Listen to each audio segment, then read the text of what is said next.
la parte motora, la función motora, ¿no? Entonces, ahora vamos a ver las vías simpáticas y parasimpáticas que pertenecen al sistema nervioso autónomo, ¿ya? O antes también llamado sistema nervioso vegetativo, ¿verdad? Ahora ya no se llama así, el sistema nervioso autonómico, ¿no? Autónomo. ¿Ya? Después vamos a ver un poco también del cerebelo, los ganglios basales y cómo su implicancia en las funciones motoras. Muy bien, entonces comenzamos. El sistema nervioso autónomo, ¿ya? Tiene su base a partir del sistema nervioso en general. Este sistema nervioso se va a dividir en sistema nervioso central, ¿verdad? En el sistema nervioso central vamos a tener el encéfalo, que está conformado por el cerebro, el cerebelo y el tronco encefálico. El tronco encefálico, el mesencéfalo, la protuberancia y el bulbo raquídeo, ¿verdad? Y luego vamos a tener la médula espinal. Muy bien. Entonces, paralelo al sistema nervioso central vamos a tener el sistema nervioso periférico, ¿verdad? El sistema nervioso periférico puede ser voluntario o involuntario. El voluntario es la parte somática, es donde van los nervios tanto espinales y raquídeos, ¿no? Que nos habíamos estudiado en la clase pasada. Y la otra parte es la parte autonómica, ¿no? La parte involuntaria, la parte regulatoria que nosotros hemos estudiado en las clases de respiratorio, en las clases de cardiovascular, de digestivo, ¿no? Cómo es que el sistema nervioso simpático y parasimpático regulan las funciones. Es involuntario. Entonces vamos a tener el simpático y el parasimpático. Entonces en el simpático vamos a ver que las cadenas que tiene los ganglios simpáticos son toracolumbares. ¿Qué quiere decir? Que va desde la primera torácica hasta L2, ¿no? Hasta segunda lumbar. Y la cadena, la parte, no hay cadena, ¿no? Es la parte parasimpática es cráneo sacra, o sea, va a implicar los núcleos o los nervios craneales, el 3, el 7, el 9 y el 10, ¿ya? Y también la parte de los nervios sacros, ¿ya? Los nervios sacros. Entonces, como vamos a poder observar en este gráfico, vamos a ver que va a haber dos neuronitas, ¿no? La neurona postganglionar y la neurona preganglionar, ¿ya? En la parte simpática y parasimpática, ¿ya? Entonces vamos a estudiarlo de una forma mucho más específica, como es, ¿ya? Y acá podemos observar cómo se divide, ¿no? La parte del simpático y la parte del parasimpático. El simpático son la parte rojita, ¿ya? En la cual va a salir desde T1 hasta L2, como lo hemos visto acá, hasta L2, en la cual salen los nervios, ¿verdad? Las primeras neuronas simpáticas llegan a su ganglio en donde van a hacer la sinapsis y sale su segunda neurona, la llamada postganglionar. Y como vemos, van a ir directamente hacia el órgano efector, ¿verdad? Hacia el órgano efector, hacia la glándula, como el páncreas, como el hígado, o hacia órganos como por ejemplo el estómago, la parte de la tráquea, los bronquios, ¿no? La parte bronquial en realidad, el corazón, ¿verdad? Entonces, esa es la parte simpática. Por otro lado tenemos la parte parasimpática, en la cual vamos a tener los nervios craneales implicados, que van a ser el 3, el 7, el 9, el 7, el 9 que está, y el 10, los cuales van a llevar fibras parasimpáticas, ¿verdad? Fibras parasimpáticas hacia los diferentes glándulas que se encuentran en la parte de la cabeza, en la cabecita, pues en los ojos, las glándulas lagrimales, las glándulas salivales, ¿verdad? La parte de la formación de la mucosa, ¿no? Entonces, en la boca, ¿no? Muy bien. Entonces, eso es la parte de los nervios craneales. Como hemos visto, o como ustedes han estudiado, los nervios craneales, lo voy a silenciar.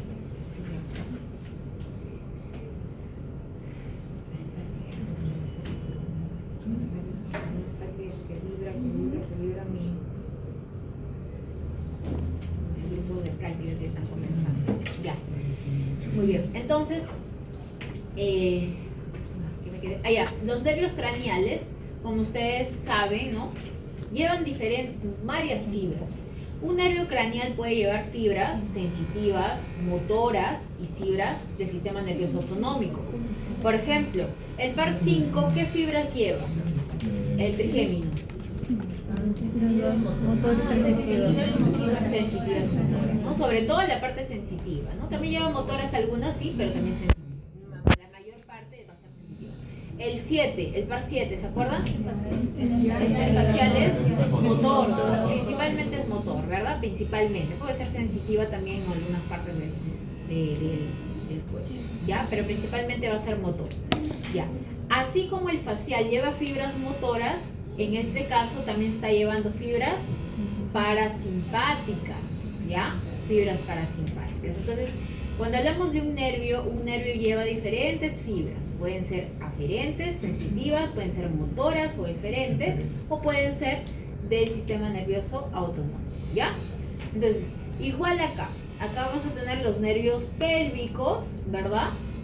En el cual es la parte sacra del sistema nervioso parasimpático, que va a ir desde la mitad del colon transverso, ¿no? Yendo por el colon descendente, el sigmoides, el recto, ¿verdad?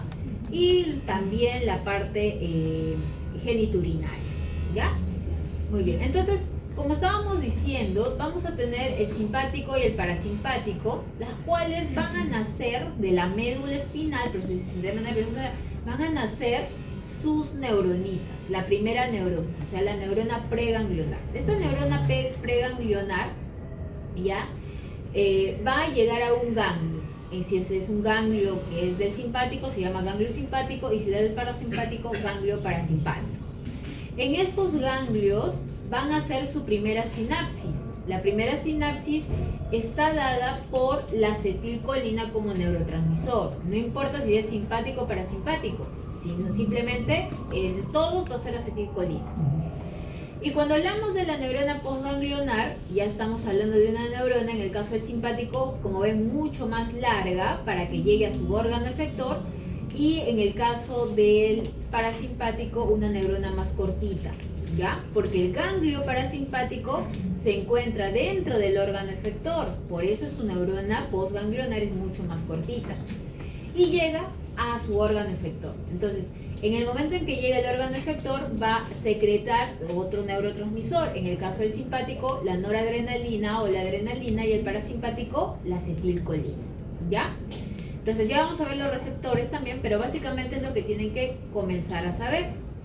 Muy bien, entonces acá tenemos, chicos, un huesito, una vértebra, ¿verdad? La parte de la médula espinal, y vamos a ver las diferentes raíces, ¿verdad? Acá vamos a tener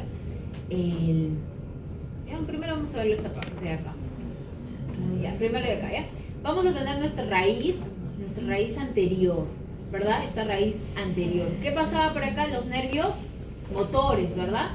Nuestra raíz posterior. ¿Qué pasa por acá? Nuestros nervios sensitivos, ¿verdad? Y acá tenemos una cadenita, la cadena ganglionar o la paravertebral, que es la cadena simpática. Y ahorita vamos a ver su recorrido, ¿ya? El recorrido que hace.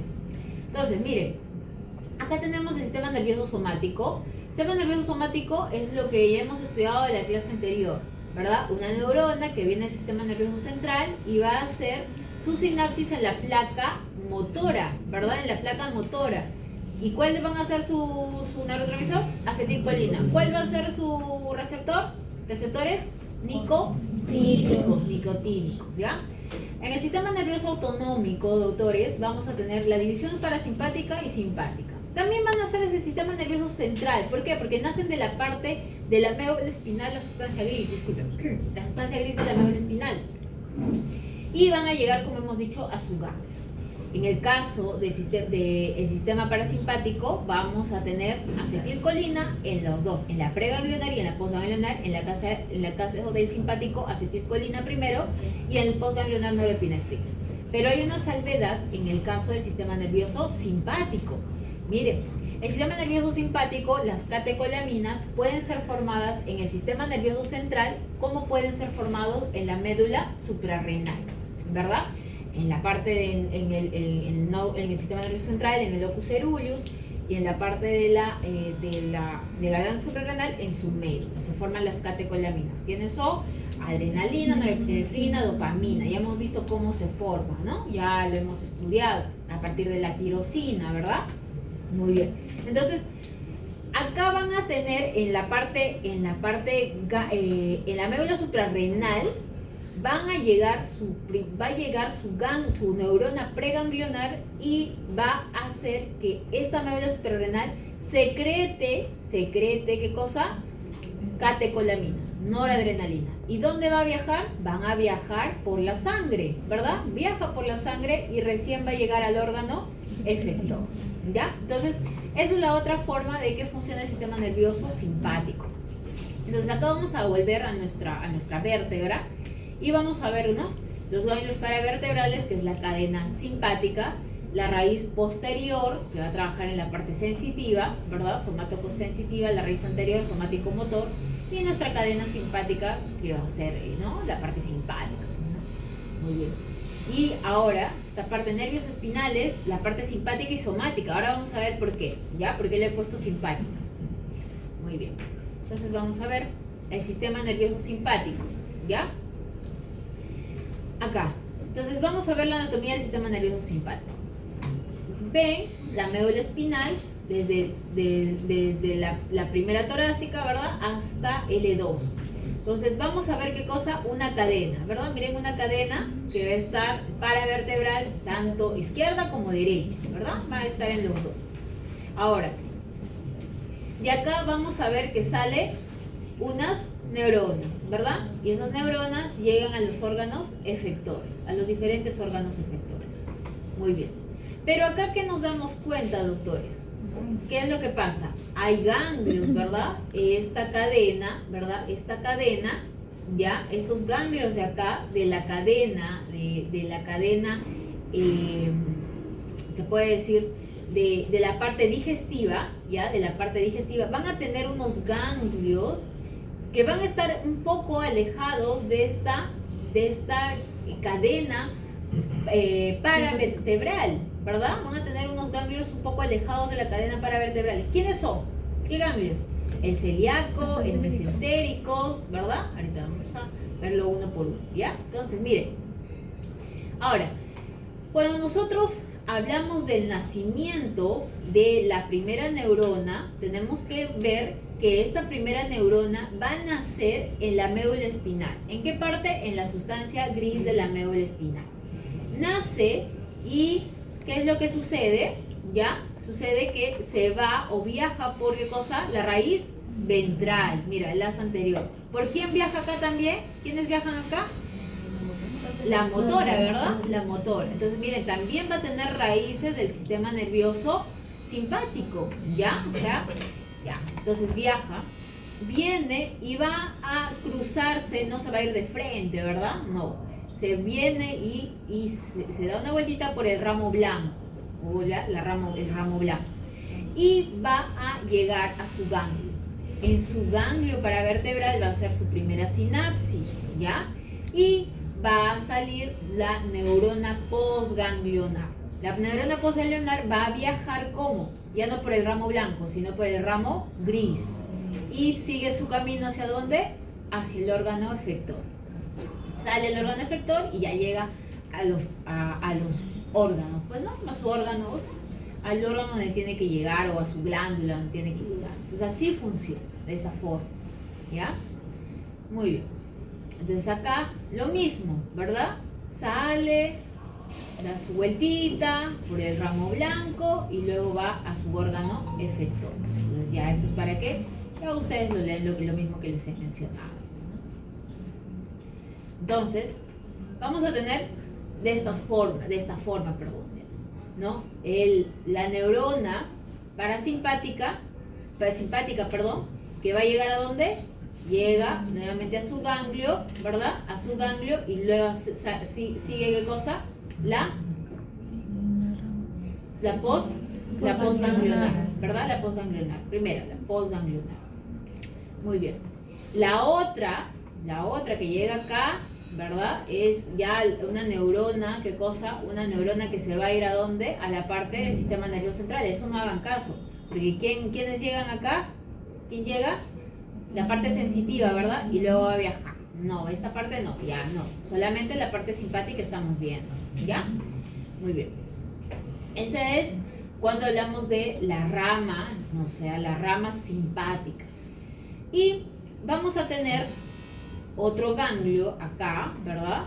Otro ganglio que puede estar fuera de la cadena simpática. ¿En dónde funciona eso? En el ganglio celíaco, el ganglio mesentérico superior y el ganglio mesentérico inferior. Entonces, estos ganglios van a estar más alejados de esta cadena paravertebral, ¿ya? Entonces, ¿qué es lo que sucede? Sale la neurona de la sustancia gris de la médula, viaja y sigue viajando. Mira, vamos para acá. Esta es de acá. Sigue viajando. ¿Y dónde llega? A este ganglio más alejado, ¿verdad? Y recién sale su neurona postganglionar, ¿ya? ¿Dónde sucede eso? En el ganglio celíaco, el ganglio mesentérico superior y el ganglio mesentérico inferior. ¿De dónde pertenece? Al tracto digestivo, ¿ya? Entonces, esa es la diferencia. Entonces, por eso es que vamos a tener tanto un ganglio paravertebral y el ganglio prevertebral. ¿Quiénes son los ganglios prevertebrales? El ganglio celíaco, mesentérico inferior y mesentérico superior, ¿ya? Ya, muy bien. Entonces, ahora vamos a ver el sistema nervioso parasimpático, ¿ya?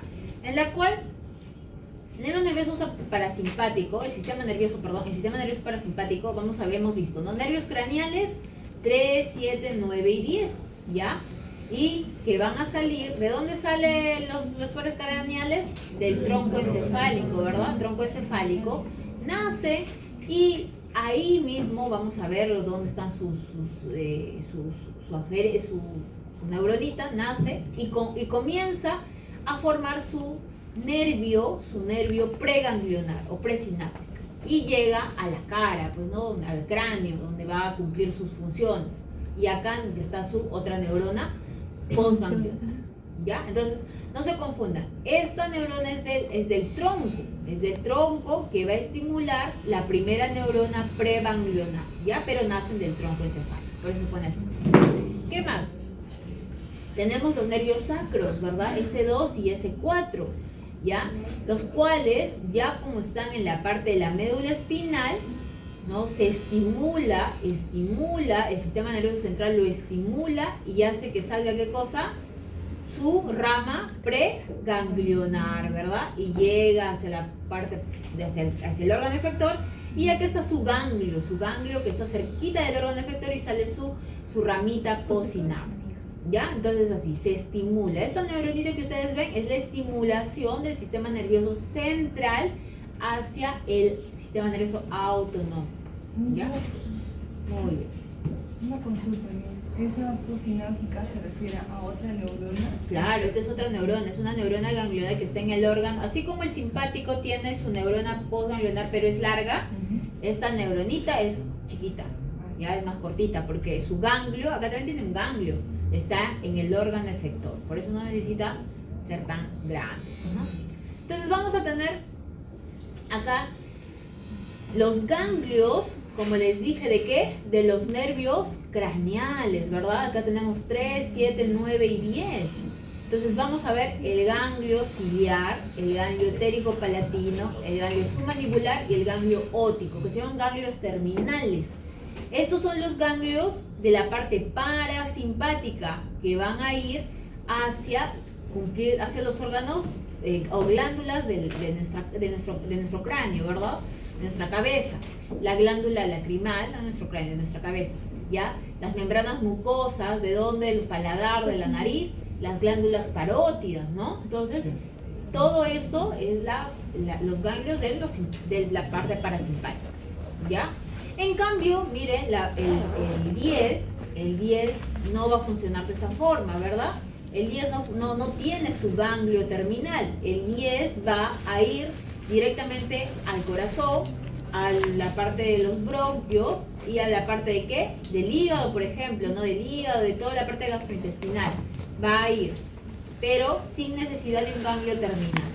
Estos necesitan un ganglio terminal, ¿por qué? ¿Por qué necesitan el ganglio terminal? Porque va a ir a la cabeza, ¿ya? A la cabeza, ¿ya? Pero la parte del nervio neumogástrico que va hacia el corazón, hacia los pulmones, hacia el hígado, no necesita, ¿qué cosa? Ganglio. En cambio, la parte del neumogástrico que va hacia la cara, sí tiene su ganglio, ¿verdad? Ya. Pues no se estén confundiendo, por favor. Pregunto, ahorita saben. Ya.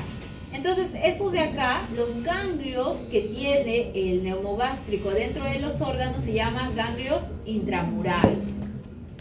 Y los ganglios de acá, de la parte sacra, ¿verdad? Del sistema nervioso parasimpático también son intramurales, pero es de la parte sacra, ¿no? Muy bien, entonces, acá tenemos sus ganglios, no se olviden, el ganglio ciliar, el pterico-palatino, el ganglio submandibular y el ganglio óptico, ¿verdad? De cada uno su ganglio.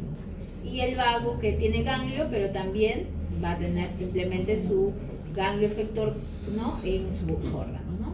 Resumiendo todo eso. Doctora, hay algo que no me queda claro, porque hace momentos mencionó unos ganglios linfáticos, pero ese es el sistema simpático, claro, es ellos simpático.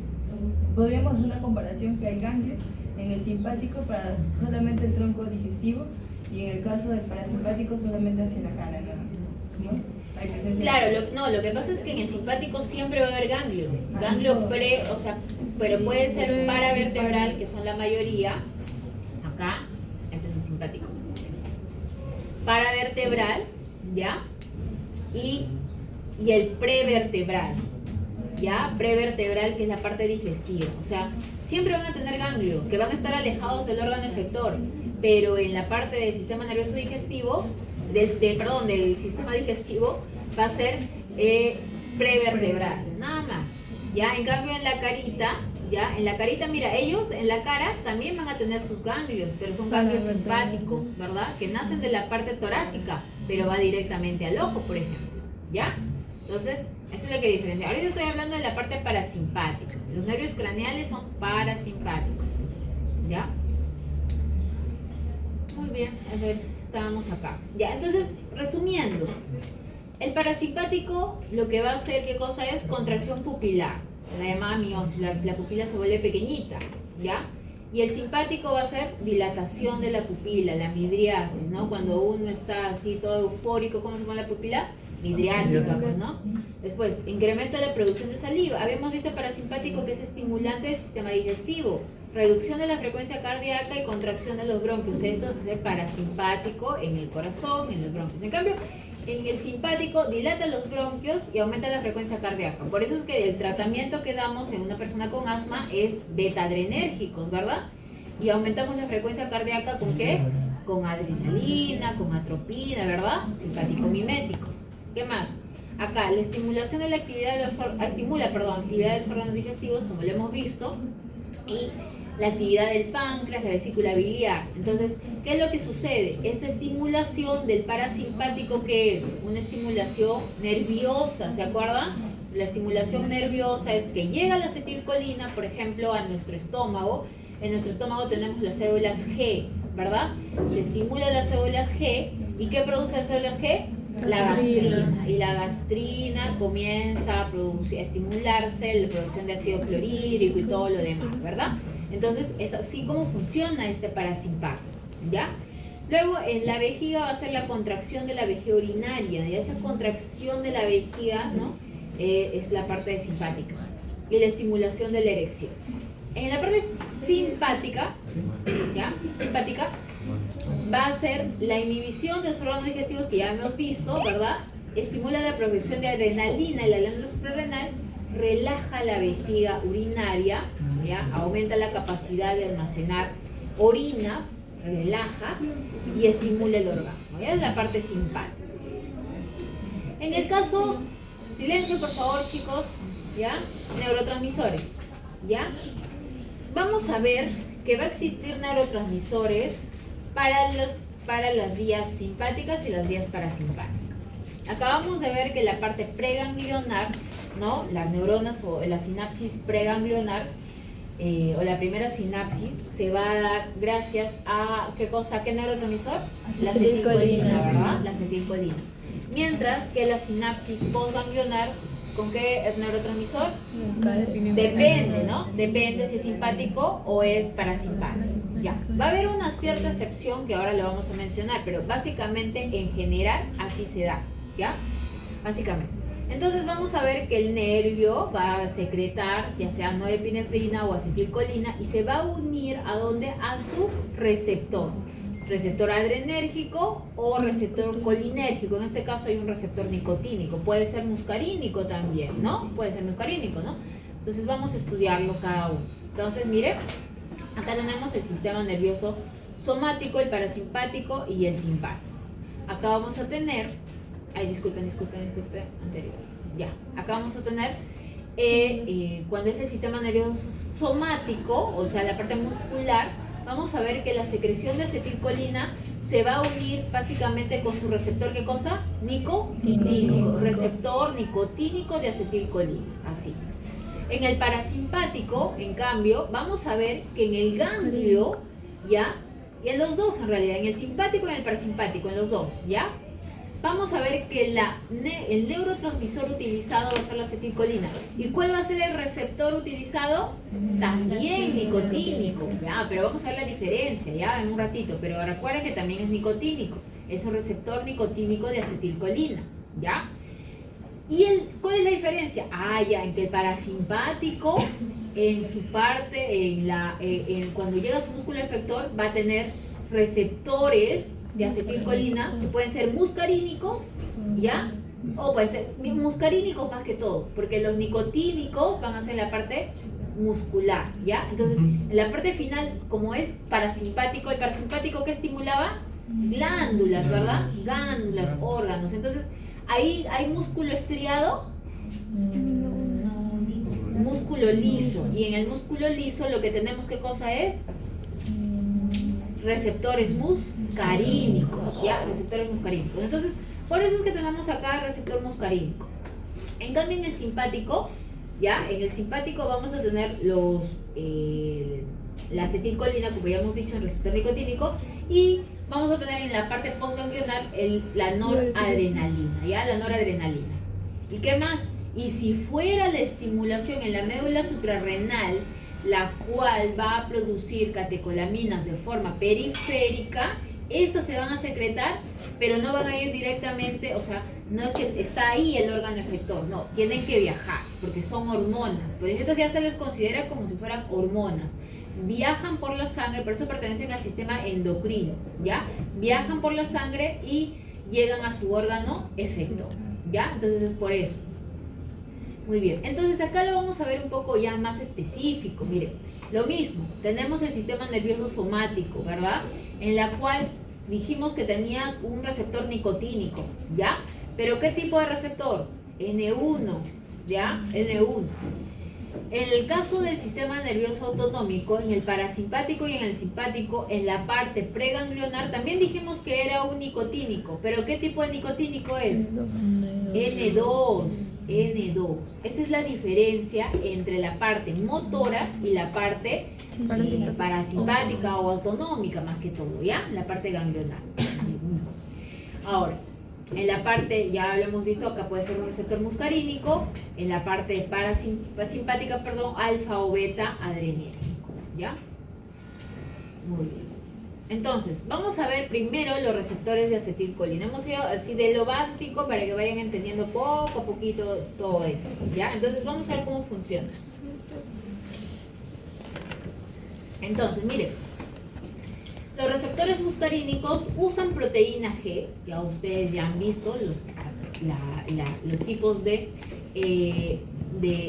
receptores que existen. Los receptores metabotróficos son los receptores de tipo proteína G dependientes, y los receptores ionotróficos son los que tienen canales para la apertura, perdón, de esos canales de iones, ¿no? Puede ser calcio, sodio, potasio, ¿no? Y se estimula mediante la unión con su neurotransmisor. Entonces, en este caso la acetilcolina me está hablando que los receptores muscarínicos son de proteína G dependiente, ¿ya? Entonces, ¿qué es lo que va a suceder?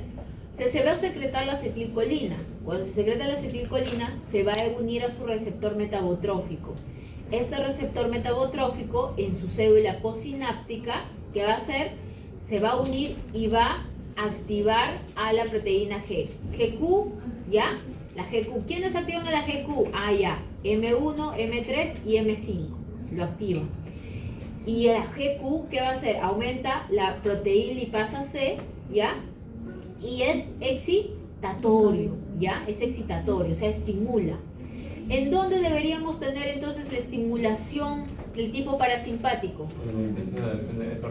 En el digestivo, ¿verdad? En el estómago, exacto, claro.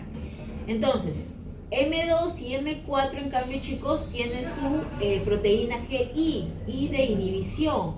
Va a disminuir la adenilciclasa, aumenta los canales de potasio, o sea, aumenta los canales dependientes de la gradiente y la potasio se va a ir, ¿no? Va a producir hiperpolarización de la célula y va a producir una inhibición. M2 y M4. ¿Dónde tenemos esos receptores? En los órganos y en los glándulas. Claro, en las glándulas. Por ejemplo, en el corazón, ¿verdad? En el corazón. ¿Qué más? A ver, parasimpático también. En la parte respiratoria, ¿verdad? Parte respiratoria.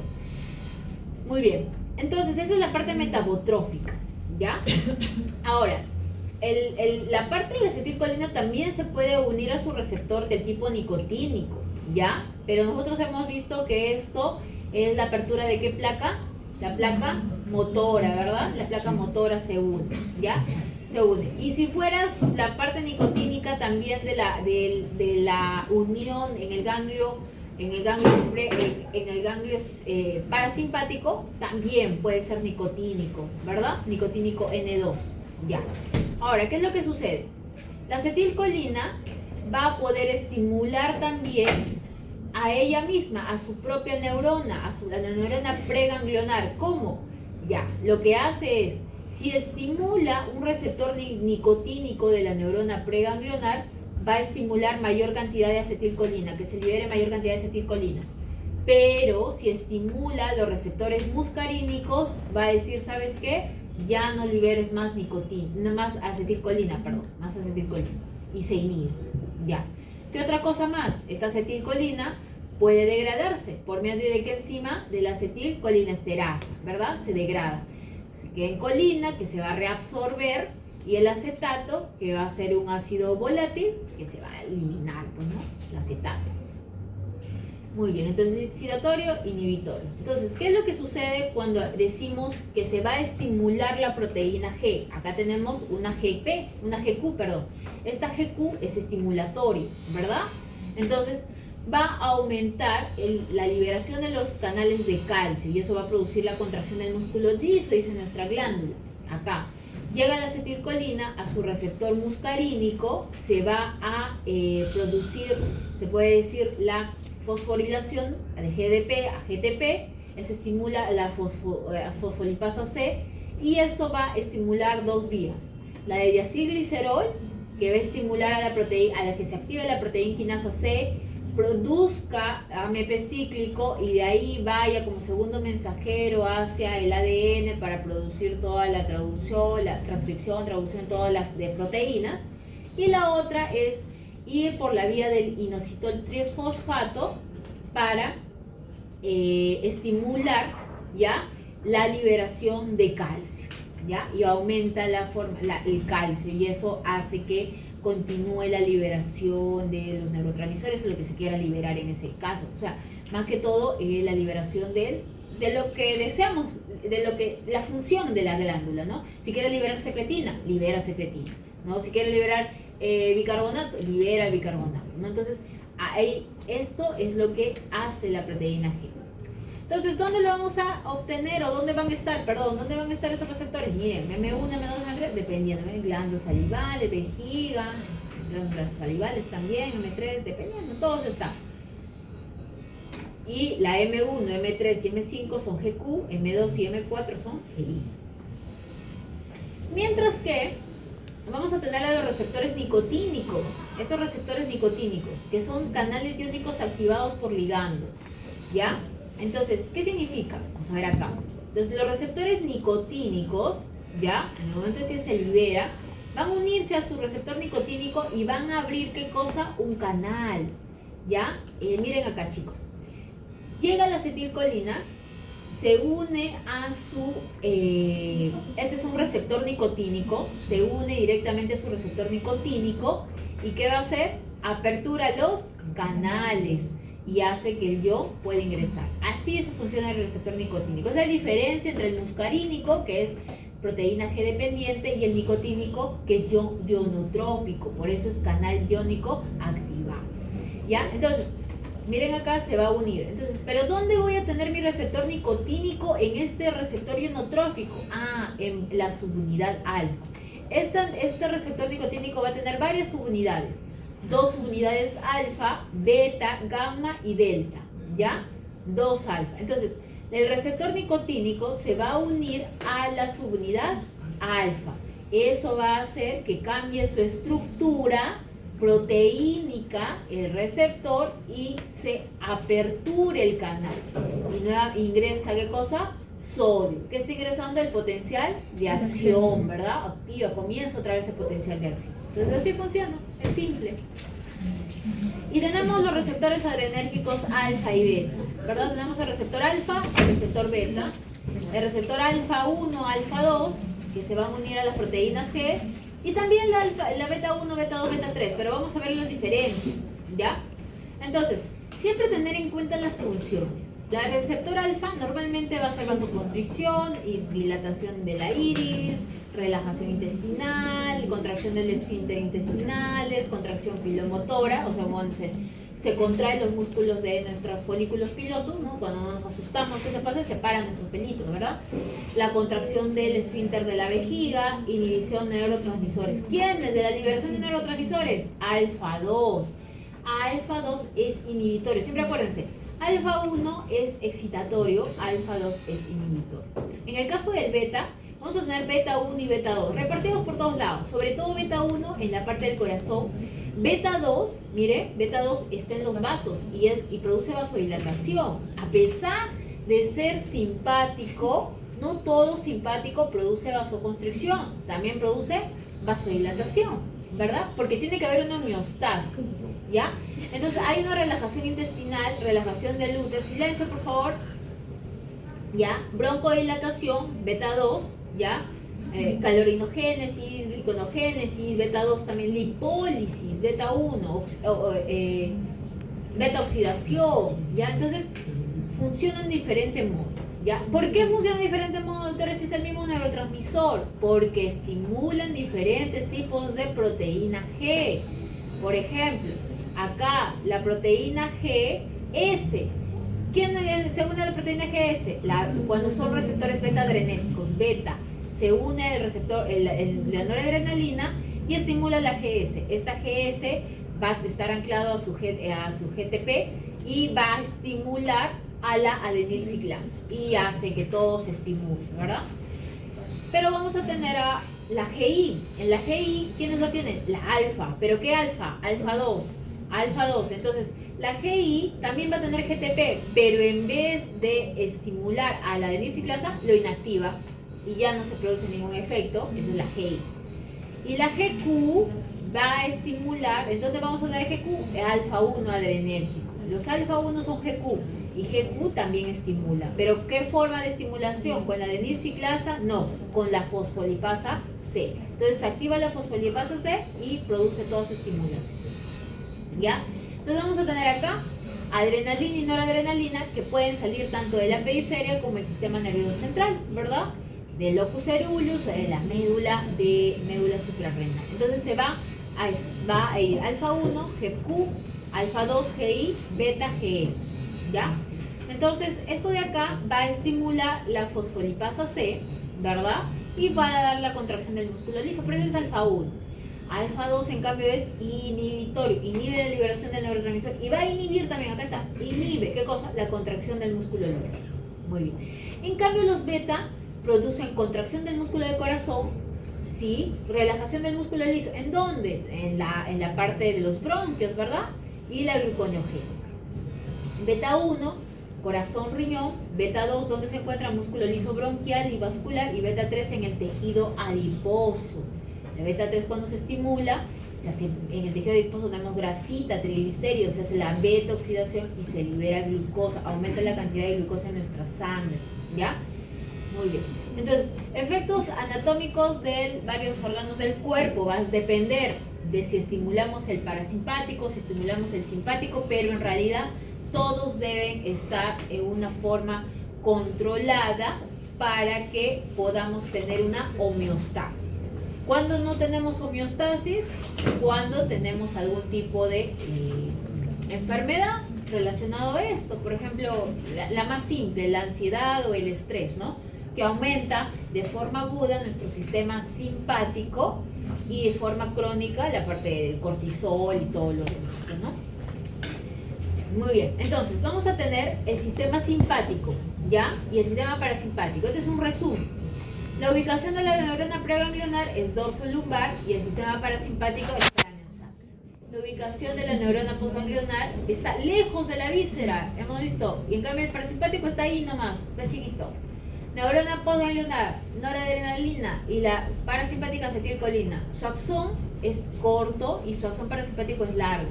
La postganglionar, en cambio, el simpático es largo y el parasimpático ahí nomás está en el órgano efector, por eso es corto.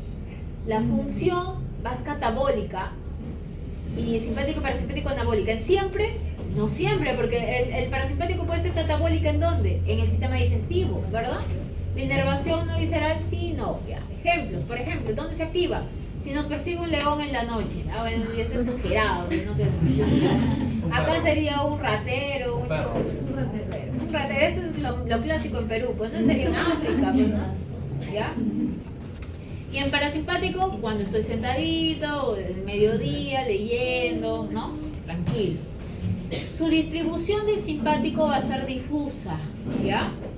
En cambio, el parasimpático es localizado, porque obviamente que va a estar en su ganglio ahí, su ganglio en su órgano efector. Del órgano efector está lejos, este está cerca, receptores alfa y beta, muscarínicos y nicotínicos, ¿ya? Muy bien, entonces, acá vamos a tener qué es lo que sucede, ¿no? Dilatación del ojo, relajación, reducción en las glándulas salivales. ¿Y cuál es su excepción? En la parte simpática, las glándulas sudoríparas. En las glándulas sudoríparas va a aumentar la secreción, pero porque tienen receptores muscarínicos, pero a pesar de que son simpáticos, a pesar de que son nervios simpáticos, en las glándulas sudoríparas va a ser la excepción que van a tener receptores muscarínicos simpáticos. ¿Ya? Muy bien. Ahora, el tono simpático y parasimpático. ¿Qué quiere decir tono? El tono en la parte simpática, la vasoconstricción, ¿verdad? En la vasoconstricción, ¿qué es lo que sucede? Va a disminuir, ¿dónde está? Mira, aproximadamente en la primera vasoconstricción, la mitad del diámetro. O sea, si mide 1 centímetro su diámetro, baja a medio centímetro, ¿verdad? A 0.5 más o menos, o 5 milímetros. Ya. Mientras más se libere el neurotransmisor, va a producir mayor, ¿qué cosa? Mayor vasoconstricción. O sea, es como que dosis dependiente, se puede decir, ya es dosis dependiente. Entonces, por eso es que, por ejemplo, los pacientes que están en la UCI, ¿qué es lo que pasa en los pacientes en la UCI? Cuando se les da muchos vasoactivos, muchos vasopresores, ¿no? Por ejemplo, noradrenalina, que normalmente es lo que más se usa. Hipoperfusión distal. Claro, hipoperfusión distal y produce una cianosis y puede producir necrosis de la parte, ¿no? De la periferia, de las manitos, de los piecitos, ¿verdad? Entonces, es cuando tratan de estimular la parte cardíaca, ¿verdad? Y no se puede. Entonces, por eso es dosis dependiente. En el parasimpático, en cambio, la estimulación va a ser básicamente, ¿no? En la parte digestiva. Y se puede hacer, si se hace una vagotomía, puede causar atonía gástrica. ¿Cuándo se hacía eso? Eso se hacía en úlceras pépticas. Úlceras, antiguamente se hacían vagotomías. Ahora ya no se hace, hay medicamentos que tratan, ¿ya? Si es que fuera muy o intratable, recién se hace la vagotomía, pero ahorita en gastro hay tantos tratamientos un poco invasivos o medianamente invasivos que ya es difícil que se llegue hasta la vagotomía, ¿no? Por las implicancias clínicas posteriores que se tienen. Ya, entonces vamos a tener que la respuesta de alarma o estrés del sistema nervioso simpático, ¿no? Es una respuesta en la que se activa y elimina este equilibrio que tiene que haber normalmente entre el parasimpático y el simpático, ¿no? Ya no hay equilibrio.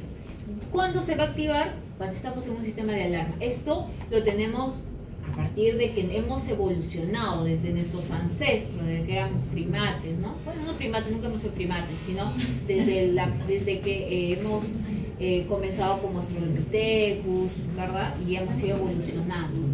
Entonces, va a aumentar. ¿Qué es lo que va a pasar en este momento? Porque es un reflejo de huida que alcanzamos nosotros para huir de qué, de los animales salvajes, de otros clanes que podrían atacarnos, etcétera, ¿no? Y ahí ha ido evolucionando. Entonces, eso es aumento de la presión arterial, aumento del flujo sanguíneo, y activan los músculos. ¿Para qué? Para que podamos salir corriendo. Aumenta la tasa metabólica celular, la concentración sanguínea de glucosa, porque el músculo necesita oxígeno, pero también necesita glucosa. Aumenta la glucólisis hepática y muscular, aumento de la fuerza muscular, aumento de la actividad mental. Tienes que pensar rápido, ¿qué vas a hacer? ¿Por dónde vas a escapar? ¿Ya? Aumento de la velocidad de coagulación sanguínea. Si te haces daño, tienes que coagular rápido, ¿no? Entonces, esos mecanismos de huida, de estrés, es lo que, como les dije, nosotros llevamos desde el tiempo en que nosotros vivíamos en tribus, o sea, éramos cazadores.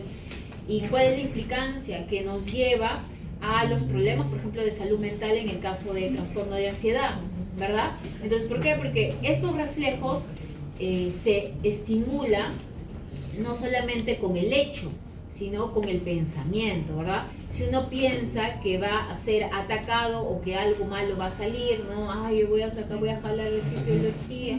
Entonces, ¿qué pasa? Ya comienzas, ¿no? De su respuesta de alarma, de huida, ¿qué hago? No voy a clase, me voy a la casa. Eso es parte, ¿no? De la ansiedad. Entonces, gracias a eso, ¿no? Pero obviamente que esto no era implicado para traer problemas en nuestra época, simplemente es un método de protección que tenía, ¿no? En el momento en que nosotros vivíamos, pues, ¿no? De la casa, la recolección. Muy bien, entonces tenemos el control motor del cerebelo. De acá alguna pregunta, pero de simpático, parasimpático. Nada. ¿Cómo que todo? Sí, yo le trato de hacer bien. Sí, sobre el último punto que se tocó, yo, por ejemplo, en un tiempo, hace muchos años, sufría de ansiedad y el mindfulness me ha servido demasiado. Y, claro. O sea, una cosa es que tenga paciencia y calma, y otra cosa es que de repente no es que no me importa, sí me importa y me preocupa el igual de las otras personas, pero trato de manejarlo. Así que, por ejemplo, yo recomendaría a las personas que de repente sufren de ansiedad que practiquen el mindfulness. Sí, claro, está comprobado, el mindfulness o la meditación, pues, ¿no? Lo que se llama meditación. En realidad hay estudios, o sea, la meditación aumenta la concentración. Exacto, hay estudios que, bueno, salimos un poquito del tema, ¿no? O sea, se ha hecho varios estudios de mindfulness en la cual se ha comparado con resonancia magnética las personas que tienen break o seguimos. Control motor del cerebelo, ¿ya? A ver, nosotros hemos visto, y eso por favor ahí, ya. Hemos visto que el cerebelo, hemos visto varias vías, en realidad. Las vías sensitivas, ¿verdad? Las vías de conducción, vías sensitivas o aferentes, vías eferentes o motoras, y las vías de asociación, ¿se acuerdan? En esas vías de asociación está implicado el cerebelo. El cerebelo va a regular o va a coordinar información que le da el cerebro, o el mismo cerebelo puede mandar información al cerebro. ¿De qué? Del equilibrio, de la coordinación de los movimientos, del tono muscular, ¿ya? Entonces, todo eso coordina el cerebelo, pero ya habíamos visto vías que coordinan eso también, ¿verdad? Tono, postura, ¿se acuerda? La vestíbulo cerebelosa, la retículo cerebelosa, ¿verdad? Pero esas vías tienen que pasar ¿por dónde? Por el cerebelo, por el tronco, pero llegan al cerebelo y hay vías que llegan ahí y dejan su información en el cerebelo y el cerebelo manda la información hacia nuestra corteza cerebral de lo que tenemos que realizar. Entonces, el cerebelo, su función es muy importante. Nuestros movimientos son tan automáticos que quizás no nos damos cuenta de lo maravilloso que es simplemente poderse parar y poderse caminar o poder planificar e ir, no sé, a su laboratorio, escribir, ¿no? Entonces, ¿cuál es la función del control motor del cerebelo? Recibe la información de las diferentes vías, o sea, porque es de asociación. ¿De qué vías? Por ejemplo, de la parte ocular, del sistema óptico, de la parte vestibular, de los conductos semicirculares, el utrículo, el sáculo, lleva, ¿verdad? La parte de los músculos para mantener la postura de la cabeza, ¿verdad? Los movimientos de la cabeza. Esto todos llegan al cerebelo, reciben esa información. Y con esto va a contrastar los movimientos reales y los va a comparar. O sea, contrastar en movimientos de que yo, o sea, puedo realizar ese movimiento o es antigravitacional, o sea, voy a poder pararme con un solo pie o voy a tener que agarrar. Todo eso que nosotros lo vemos automático, eso lo hace el cerebelo. Contraste esos movimientos reales que nosotros podemos hacer a los movimientos imaginarios que nosotros podemos tener, ¿verdad? ¿Qué más? Movimiento secuencial. Movimiento secuencial. El movimiento secuencial quiere decir, ¿ya?, todos los pasos que podemos hacer en un momento. Por ejemplo, ¿no?, el que yo vaya, entonces estoy pensando que tengo que cerrar la puerta para que nadie entre y no me interrumpan la clase, ¿verdad? Entonces, ese movimiento que yo le he pensado me ayuda el cerebelo, ¿no? Es el movimiento secuencial. Después apréndelo, dime. Doctora, esos movimientos secuenciales no se generan, o mejor dicho, el hecho de pensar y de razonar, no se genera esa imagen motora en lo que sería el área premotora. No, los áreas premotoras, primarias y suplementarias, lo que hace es que puedas tú, ¿qué cosa? Por ejemplo, caminar o estar así, contraer los músculos. Lo que hace eso es contraer el músculo y inhibir, relajar otros músculos antagonistas. Eso hace. Cuando tú quieres contraer o quieres relajar, eso funciona ahí. Pero ¿qué es lo que sucede? En esas áreas mandan información al cerebelo, ¿ya? Por eso es vías de asociación. ¿Para qué? Para que tú, está bien, puedes flexionar, ¿no? Puedes relajar tu músculo, extenderlo, lo que sea. Pero para que tú tengas esa coordinación, ¿ya? Si es que uno quiere caminar, ¿qué hace cuando camina? Uno estira, hace extensión y hace flexión. Extensión y flexión. Pero ¿qué es lo que mantiene? El equilibrio, la coordinación, la postura. ¿Quién lo hace eso? ¿El área premotora? Eso no lo hace, eso lo hace el cerebelo en conjunto con las demás vías de asociación, con los ganglios basales, todo eso. Claro, lo que voy a decir que, por ejemplo, el área premotora, cuando tengo un gaito, es que ahí es donde se genera la imagen motora, o sea, la acción que tú vas a realizar de manera inconsciente, Claro, o sea, claro. Ahí se genera. Ya. Luego esa área, pasa a la porción posterior y se direcciona, puede ser al ganglio basal, pero luego al final va yendo, al final va terminando en el área motor primaria. Y esa área motor primaria se encarga de enviar lo que sería el cerebelo, la médula del cuerpo, el organismo. Ya. Entonces, a lo que voy es de que, o sea, esa acción, por ejemplo, el hecho de... O sea, les decía justamente de lo que estabas hablando, ahorita me voy a acordar, pero sí, está bien, o sea, la imagen tú la puedes tener. Ya, esto le iba a dar. Ya, por ejemplo, sí, puedes tener esa imagen de lo que quieres hacer. Por ejemplo, las personas que sufren una lesión, una isquemia por una obstrucción de la arteria cerebral media, por ejemplo, ¿no? Un DCB, un accidente cerebrovascular. Ya, ¿qué es lo que sucede? Se va a dañar el área, por ejemplo, dañamos el área de Broca, que va a ser motora para la articulación de las palabras. Entonces la persona lo piensa, quiere decir algo, o sea, la persona que pasa al paciente quiere decir, pero no puede hablar. O sea, mueve la boca, o sea, como queriendo hablar, pero no puede, porque está dañada esa área, ¿no? El área primaria, el área suplementaria, que básicamente que funciona. O sea, lo piensa lo que quiere hablar, pero no puede hablar. Entonces, si es que no ha habido daño, no parálisis, que normalmente siempre hay, puede escribir la persona, pero normalmente siempre hay daño en una hemiplegia, ¿no? Pero, por eso, si tú me dices que si puedes ver lo que quieres hacer inconscientemente, claro, sí, en realidad sí. Bien, entonces, ¿qué más nos va a ayudar la parte del cerebelo? Aprende los errores, ¿no? Por ejemplo, el manejar bicicleta. Manejar bicicleta es algo que quizás muchos lo hemos aprendido de niños, y cuando quizás lo dejamos y volvemos a manejar bicicleta, ¿volvemos a aprender? No, ¿verdad? Nosotros ya sabemos manejar bicicleta. ¿Por qué? Porque ya el mantener el equilibrio ya se nos hace de una forma automática, ¿no? Aprende la parte espacial también. Por ejemplo, cuando manejamos auto, ¿no? Nosotros cuando manejamos el carro, ¿qué pasa? A lo que manejamos carro. A ver, ¿qué sucede? A veces se nos ve al inicio que lo veíamos el carro muy grande, ¿verdad? Muy grande, no calculábamos. Pero después ya aprendemos de eso y ya solito, pues, ¿no? Ya sabemos dónde vamos a voltear, si mi carro va a entrar, si mi carro no va a voltear, no va a entrar, ¿no? Si voy a poder estacionarme ahí o no. Entonces, eso lo hace el cerebelo también, ¿ya? Junto con los ganglios basales. Los ganglios basales también hacen el cálculo, ¿ya? El cálculo de esas cositas, junto con el cerebelo. Muy bien, entonces vamos a tener que la evolución, nuestro cerebelo, así como nuestro cerebro ha evolucionado, ha crecido, también nuestro cerebelo ha aumentado y ha crecido y por eso tenemos diferentes partes, diferentes tipos, entre comillas, de cerebelo, entre comillas, ¿no? Entonces acá vamos a ver, cuando le vemos la parte de atrás del cerebelo, vamos a ver primero la de acá, ¿ya?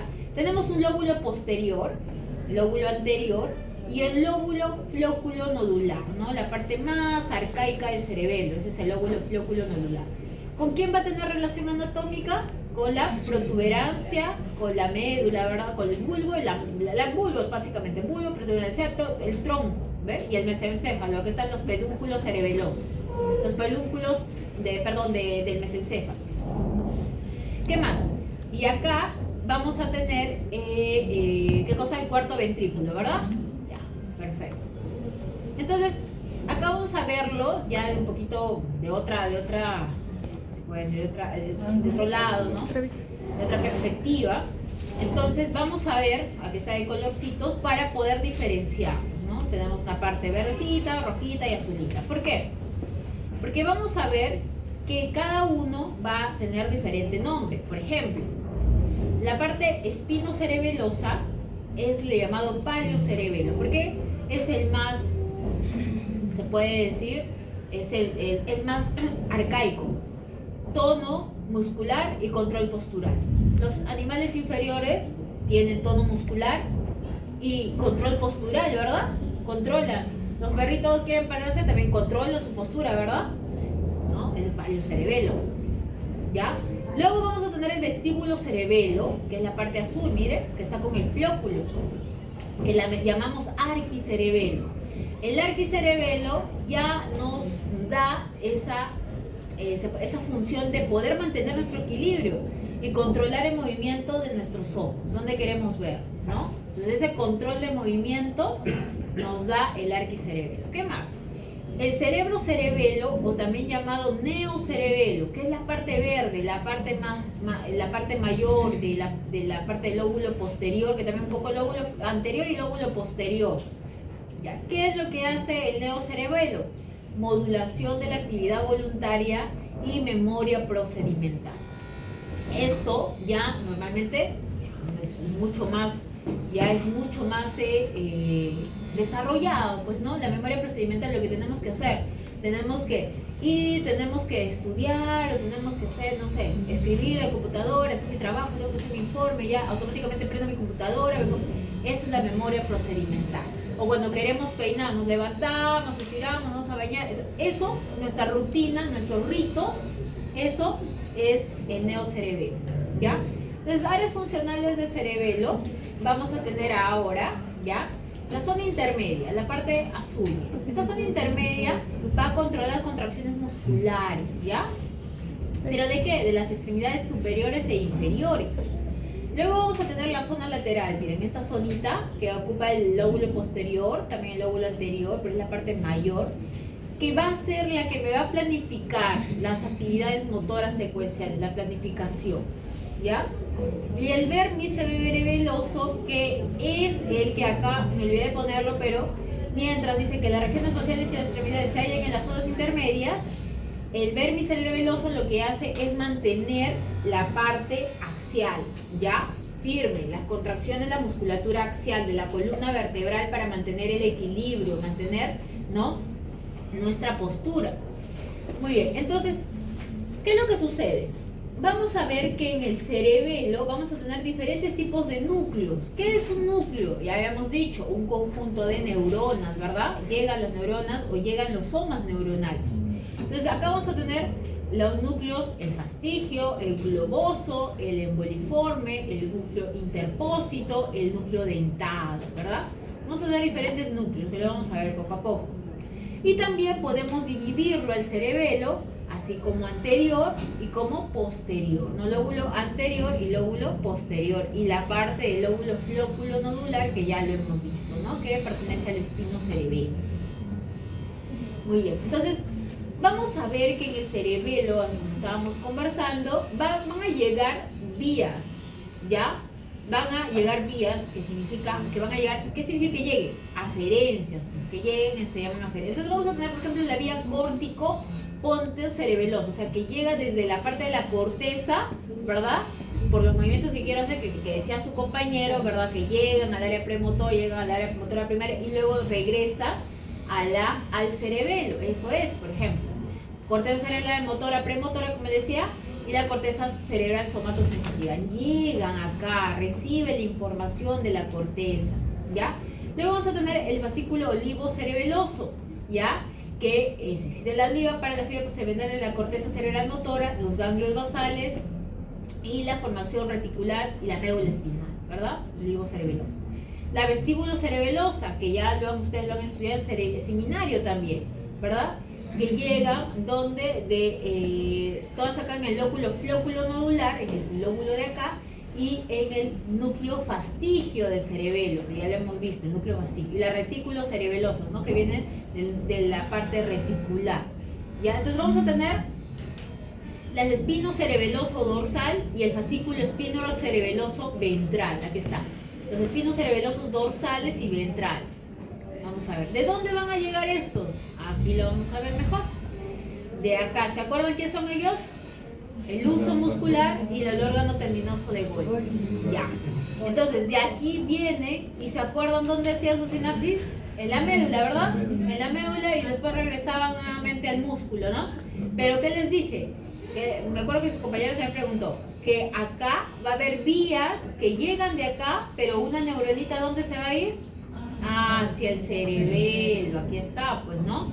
¿Por qué vía? Por la vía medial o la vía lateral. Entonces tenemos los dos, ¿ya? Entonces vamos a tener el tracto cerebeloso ventral y el espino cerebeloso dorsal. ¿Qué nos van a informar? De la contracción muscular, porque estamos hablando de los receptores de la propiocepción, el grado de tensión de los tendones, ¿no? Para mantener el equilibrio, si podemos o no podemos, la posición, la velocidad de los movimientos, si podemos correr, si nos paramos, ¿no? Las fuerzas que actúan sobre las superficies corporales, ¿no? La fuerza, ¿no? En el momento si tenemos algún peso encima, ¿no? Todo eso, cómo es que los receptores propioceptivos se asocian con el cerebelo para cumplir esa misión. Y en el caso de las eferencias, doctores, vamos a tener el núcleo fastigial, el núcleo interpósito y el núcleo dental. En caso en el núcleo fastigial, está encargado del equilibrio y la postura, ¿ya? Van a salir neuronitas de ahí que van a ser las encargadas del equilibrio y la postura. El núcleo interpósito, que coordina las contracciones recíprocas entre los músculos agonistas y antagonistas de las porciones periféricas, de las manos, dedos, de los pulgares, En el momento que nosotros queremos escribir, por ejemplo, tenemos que contraer los flexores y relajar los extensores, ¿verdad? Entonces, esa coordinación lo hace en el núcleo interpósito. Mientras que el núcleo deltado coordina una serie de actividades motoras sucesivas puestas en marcha, ¿no? Que yo quiera pararme, que yo quiera abrir la puerta, no sé, ¿no? Ustedes quieren pararse, ir al baño, todas esas actividades, ustedes lo coordinan con su cerebelo. ¿Y dónde llegan las neuronitas de esa coordinación? En el núcleo dentado. ¿O de dónde salen, perdón, de esas neuronas? Del núcleo dentado, ¿ya? Entonces acá vamos a tener el tracto cerebelo talámico cortical, o sea, se hacen del cerebelo, se van a ir al tálamo y en la corteza le va a decir ya, este es el movimiento que tenemos que realizar. Pero nuestras neuronas viajan tan rápido de 120, 70 metros por segundo que nosotros, el movimiento que lo hemos planificado, pensamos que es muy automático porque es en milisegundos, en microsegundos, ya lo que se realiza. Entonces vamos a ver, miren cómo llega al núcleo dentado, ¿verdad? Este núcleo dentado, al núcleo fastigial también, miren, están llegando las neuronitas. Y acá también el núcleo rojo, ¿no? El núcleo rojo que también me va a ayudar con el tono muscular y la postura. Está coordinado. Entonces acá tenemos el núcleo fastigial, el núcleo interpósito y el núcleo dentado. ¿Cómo es que salen las neuronas para las vías talámicas, el vía cortical, cerebelo, talámica, cortical, ya el núcleo interpósito, ya que también se va a ir hacia la parte talámica, ¿verdad? Que va a llegar al núcleo rojo, ya, y la parte del núcleo fastigial van a ir neuronitas a las ramas vestibulares. ¿Para qué? Para la coordinación de ¿qué dijimos? Del equilibrio, ¿verdad? Del equilibrio. ¿Dónde, con qué se coordina? Con los conductos semicirculares, con el utrículo, con el sacro. ¿Se acuerdan? Ya, entonces ahí vamos a tener esto. Muy bien, entonces, nosotros, resumiendo las vías que tenemos en el cerebelo, es vestíbulo cerebelosa, que mayoría del movimiento relaciona con el equilibrio corporal, ¿no? El equilibrio, mantener la postura. Hacer una pose de yoga, por ejemplo, ¿no? Tenemos que mantener el equilibrio. Ya. ¿Qué más? Espino cerebeloso. Coordina básicamente los movimientos de las posiciones bruscales de las extremidades. ¿Qué podemos hacer? Escribir, ¿no? Con las manos, con los dedos. Es un movimiento fino, un movimiento aprendido. Al inicio, cuando no teníamos un proceso aprendido de mecanografía, ¿no? Con el dedito, ¿no? Con el dedito índice. ¿Ya? Pero después ya, pues sin ver, ¿no? Ya escribimos sin ver el teclado, ¿no? Entonces, esas coordinaciones lo ha hecho gracias el cerebro. Ya sabemos dónde está la A, ya sabemos dónde está el espaciador, ya sabemos dónde está el enter. Esos aprendizajes que ha aprendido nuestras manitas lo ha hecho el espinocerebelo. ¿Qué otra cosa? Por ejemplo, cuando cambiamos de celular, nuestra manito está acostumbrada, nuestros pulgares, a un cierto tamaño de la letra, ¿verdad? Y cuando a veces es más chiquito, es más grande, se nos hace difícil al inicio, ¿verdad? Pero después nuestro cerebelo lo vuelve a aprender, ¿verdad? Y ya se nos hace sencillo. Y eso lo hace el espinocerebelo. ¿Qué más? El cerebro-cerebelo planifica los movimientos voluntarios secuenciales. Si yo quiero sentarme, ¿qué tengo que hacer? Tengo que pararme. Si quiero pararme, ¿qué tengo que hacer? Tengo que levantar la silla, ¿verdad? O si quiero ir a caminar, ¿qué tengo que hacer? Flexionar. Todo eso es planificación.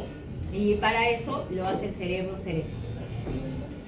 Y los ganglios basales, ¿ya? Acá me dice, es un accesorio motor que funciona en asociación con la corteza y la vía córtico-espinal. De hecho, los ganglios basales reciben la mayoría de la información de la corteza cerebral. O sea, para que haya una información que llegue, para que ustedes puedan mover la pierna, eso ha tenido que pasar. Llega la corteza es como lo que los preguntan a los ganglios basales, ¿qué tengo que hacer, ganglio? Que no sé qué, conversa, y los ganglios basales recién le da una respuesta. Y esa respuesta cortical recién baja, ¿a dónde? A nuestra pierna para poder moverla. Todo eso pasa en un tiempo muy rápido, por eso es que nosotros, obviamente, que no nos damos cuenta, solamente mandamos la orden y se realiza, ¿no? Entonces, vamos a ver que los ganglios basales, ya ustedes lo han estudiado en Morfo 1, tenemos el globo pálido, ¿verdad? Globos pálidos, tenemos el núcleo caudado, ¿verdad? Tenemos el núcleo subtalámico, ¿verdad? El putamen y la sustancia negra y partes reticulares, ¿verdad? Está el globos pálido, el núcleo caudado, el núcleo subtalámico. subtalámico, el putamen, sustancia negra, partes reticuladas y la parte compacta de la sustancia negra. Muy bien. Y vamos a tener entonces, acá ya un poquito más una ilustración, ¿no? Acá tenemos nuestro putamen, el ganglio pálido, ¿qué más? El núcleo caudado. ¿Cómo se llama el putamen y el núcleo caudado? El cuerpo estriado, ¿verdad? Estriado. Muy bien. Y en los núcleos subtalámicos, ¿no? ¿Qué más teníamos? La sustancia negra, ¿verdad? Pars compacta y pars reticular. ¿En dónde se encuentran? En el mesencéfalo. Estos también forman parte de los ganglios basales, junto con los núcleos subtalámicos, ¿ya? Ahora, esto en realidad, ganglios basales, es porque se conoció como ganglios, que saben que eran unos ganglios, pero en realidad deberían ser llamados núcleos basales, porque es llegada de neuronas. Lo que van a ver en los ganglios basales son llegada de neuronas. Y hemos visto que una convergencia de neuronas, ¿cómo le llamábamos? Núcleos, ¿verdad? Núcleos. Entonces, ahora, miren todo lo que sucede acá. El área premotora suplementaria, ¿no?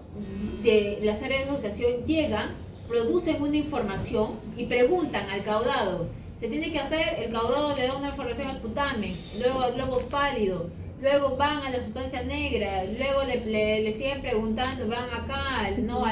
Le preguntan al núcleo rojo, ¿verdad? Luego viaja nuevamente al tálamo, le dice, ya, está bien, hay que pasarlo, sí, que no sé qué, le preguntan a la corteza motora, ya, pues, bueno, ya que pase, ya, así, ¿no? Respondemos, ustedes están preguntando, ¿no muevo o no muevo? Ya, aquí está. Todo esto hacen, chicos, para que muevan una pierna, para que puedan escribir, ¿no? Miren, y recién va la información a nosotros. Todo esto. Nadie se pone a Muy bien. Entonces, ahora vamos a tener acá, miren, las neuronitas que existen, ¿no? Las neuronitas que existen. Vamos a ver que acá tenemos el putamen, el globus pálido externo, el globus pálido interno y el núcleo de la subtalámico. Como llegan, miren, las neuronas se unen, llegan de un ganglio a otro ganglio, ¿verdad? De un ganglio a otro ganglio. ¿Con qué? Si va a estimularlo, ¿con qué neurotransmisor? Con el glutamato. Miren, ¿eh? Cómo estimula al globus pálido externo, al globus pálido interno y al putamen. Pero si este putamen quiere inhibir, ¿qué neurotransmisor va a producir? El GABA, pues, ¿no? El GABA. Inhibe, ya no se da, no vas a dar este movimiento porque no te puedes caer, no sé. Ya, no se da el movimiento. Ya, entonces así como va a funcionar, ¿no? Entonces comienza acá, ¿verdad? A comenzar, se lleva una información en el núcleo subtalámico. Este núcleo subtalámico va a tener se puede decir estímulo excitatorio, el glutamato, el glóbulo pálido interno o el núcleo subtalámico, pero el glóbulo pálido interno lo puede inhibir al núcleo, a la sustancia negra reticular, Luego va a producir también una inhibición, ya, te inhibo a ti y te inhibo al tálamo, y no se da ese movimiento, ¿ya? Entonces, pero puede haber otra vía también, ¿no? Otra vía en la que el núcleo subtalámico estimule simplemente en el sistema nervioso central y le dice la corteza motora, ese movimiento sí va a ir y nuevamente viaja por la médula espinal. Ahora vamos a ver los circuitos, ¿no? Ahorita vamos a ver los circuitos un poquito mejor, para que lo entiendan. Entonces vamos a tener dos circuitos. El circuito del putamen, que cuando hay un problema en el putamen, por ejemplo, no ha habido una lesión, más que todo por un infarto, por una isquemia, puede producir una tetosis. Una tetosis es movimientos involuntarios, ¿ya? O también leí que estaba relacionado con el Parkinson, pero no lo leí bien, pero no les quiero dar mucha información de eso. Pero bueno, ya. En fin.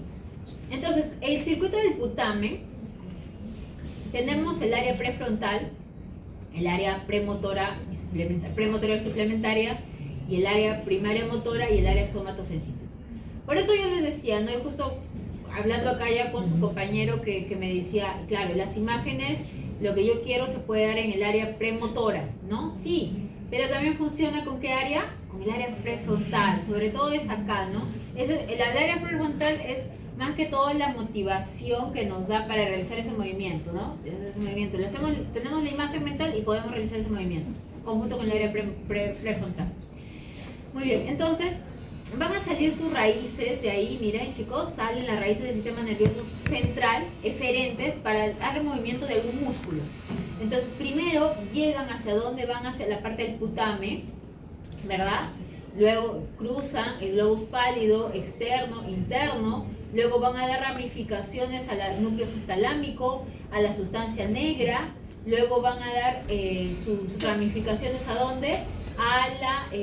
Al núcleo ventromedial del tálamo, llegan al tálamo y recién nuevamente llegan ¿qué área? Premotora y el área motora primaria. Y de acá recién va a salir ¿qué cosa? Nuestra respuesta a la médula espinal. Recién, ¿ya? Toda esta asociación tiene que hacer antes de que nosotros podamos movernos. Muy bien. Entonces, controla los patrones complejos de la actividad motora, ¿no? Por ejemplo, el escribir. Y las vías de creación de los glándulos basales se encargan de ejecutar patrones aprendidos de movimiento. Por ejemplo, comer, ¿no? Ya eso es automático, estamos conversando y no lo pensamos, ¿no? Nos comemos, pues, ¿no? Entonces son patrones, ya son patrones que ya hemos aprendido. Es que desde niños, el niño tiene que aprender a comer, ¿no? A agarrar la cuchara y esos movimientos se automatizan. Y cuando se automatizan, ya se llaman patrones de movimiento. Patrones cuando son movimientos musculares secuenciales, repetitivos, exacto, ¿ya?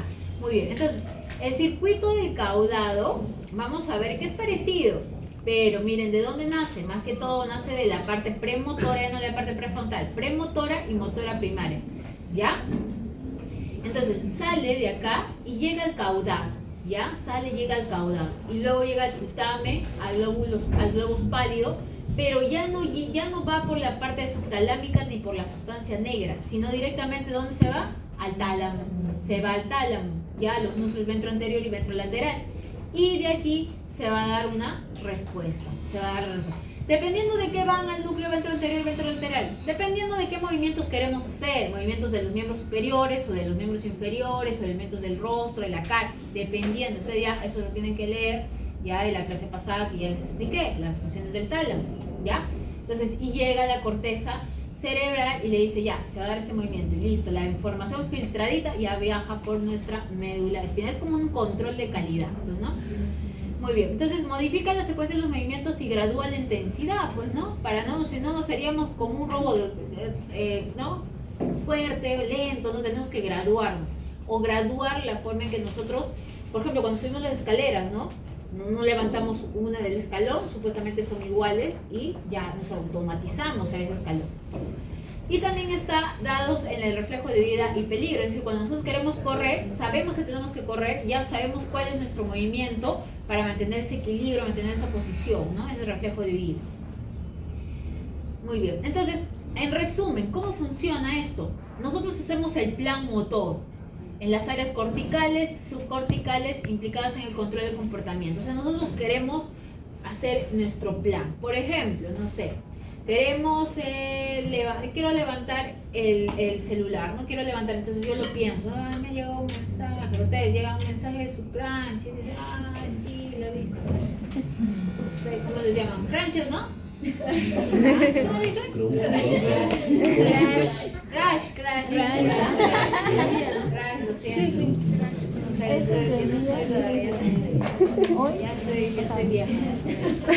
Ya bueno, la cosa es que ya les llega un mensaje automáticamente, no piensan en agarrar el celular. Entonces, al pensarlo, eso es el plan motor, lo que ustedes quieren hacer.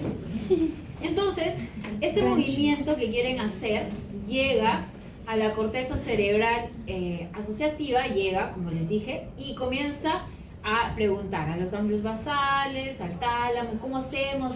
¿Pesará, no pesará? Ellos se preguntan, ¿no? Nosotros no simplemente, ¿no?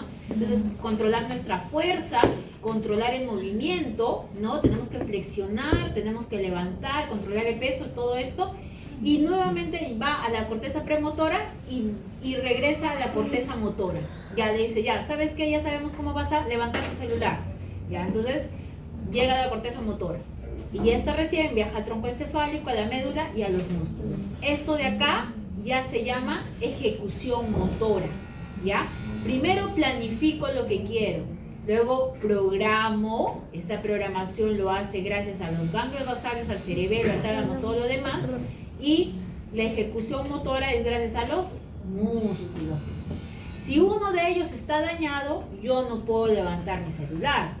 Porque, por ejemplo, si hay un daño en las áreas corticales, no puedo planificar lo que quiero hacer. Y simplemente no lo hago, ¿no? O sea, no lo hago porque no lo he planificado, no sé qué hacer, simplemente. Programación, si hay un daño en el ganglios basales, tampoco puedo realizarlo, porque no voy a poder equilibrar el movimiento. O sea, quiero agarrar mi celular, pero agarro acá, agarro el mouse, pero nunca agarro el celular, ¿no? Entonces, la planificación es calcular la distancia y saber que mi celular está acá y tengo que levantarlo. Eso lo harían los ganglios basales. Y si es que tuvieran más mis músculos, porque una enfermedad neuromuscular, ¿no? Una enfermedad que haya una denervación, etcétera, como miastenia gravis, ¿no? Una enfermedad autoinmune, o Guillain-Barré, por ejemplo, ¿no? Entonces, eso hace que hay una relajación, hay un problema muscular y no pueda realizar por más que quiera, está todo flácido mi músculo, no puedo levantar, ¿no? Por más que yo quiera y por más que pueda hacerlo, que lo planifico, ¿no? A eso le llamamos ejecución motora, ¿no? Entonces, cuando hay un daño, es por eso ustedes tienen que aprender eso, porque ustedes tienen que saber dónde está el daño, ¿no? O sea, el médico tiene que decir dónde está el daño, en qué área está el daño, ¿no? Ya. Entonces comenzamos con el feedback. Chicos, ya despierten, ya terminó la clase.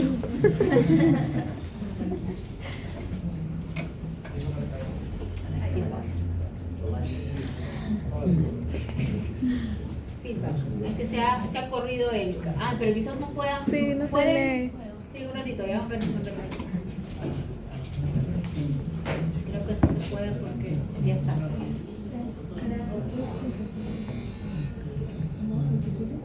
Ya, ahí está.